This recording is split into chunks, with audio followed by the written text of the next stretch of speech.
ऐसा नहीं है कि नेहरू जी से मतभेद नहीं थे, और मतभेद चर्चा में गंभीर रूप से उभर कर सामने आती थी। मैंने एक बार पंडित जी से कह दिया था कि आपका एक मिला जुला व्यक्तित्व है और आप में चर्चिल भी है और चैम्बरलेन भी है। कांग्रेस के मित्र शायद भरोसा नहीं करेंगे, साउथ ब्लॉक में नेहरू जी का एक चित्र लगा रहता था। मैं आते जाते देखता था। नेहरू जी के साथ सदन में नोक झोंक भी हुआ करती थी। मैं नया था, पीछे बैठता था। कभी कभी तो बोलने के लिए मुझे वॉकआउट करना पड़ता था। लेकिन धीरे धीरे मैंने जगह बनाई, मैं आगे बढ़ा, और जब मैं विदेश मंत्री बन गया तो एक दिन मैंने देखा कि गलियारे में टंगा हुआ नेहरू जी का फोटो गायब है। मैंने कहा, ये चित्र कहां गया? कोई उत्तर नहीं दिया। वो चित्र वहां फिर से लगा दिया गया।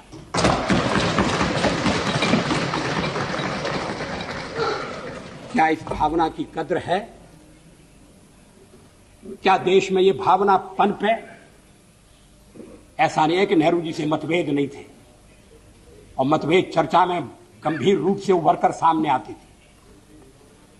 मैंने एक बार पंडित जी से कह दिया था कि आपका एक मिला जुला व्यक्तित्व है और आप में चर्चिल भी है और चैम्बरलेन भी है।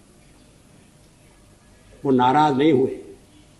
शाम को किसी बैंक्वेट में मुलाकात हो गई और उन्होंने कहा, आज तो बड़ा जोरदार भाषण दिया है, और हंसते हुए चले गए।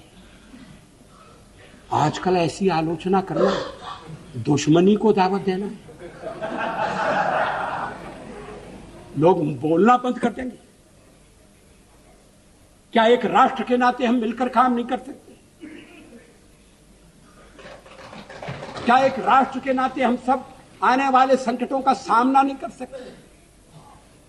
एक शताब्दी खत्म हो रही है, दूसरी शताब्दी दरवाजे पर खड़ी है। अगर हमें छोड़कर आप कोई नया प्रयोग करना चाहते हैं, मुझे कोई आपत्ति नहीं होगी, लेकिन हम जो प्रयोग कर रहे हैं उस प्रयोग को आप सफल होने दें, ये मैं आपसे अनुरोध जरूर करना चाहता हूं। जब जेनेवा में मानवाधिकारों के सम्मेलन में कश्मीर के सवाल को हमारे पड़ोसी ने उठाने का फैसला किया, तो फिर उस समय के प्रधानमंत्री श्री नरसिंह राव की नजर मेरे ऊपर गई कि मैं वहां जाकर भारत का प्रतिनिधित्व करूं। हमारे पड़ोसी देश के लोगों को बड़ा आश्चर्य हुआ, वहां के नेताओं को बड़ा ताज्जुब हुआ। किसी नेता ने कहा भी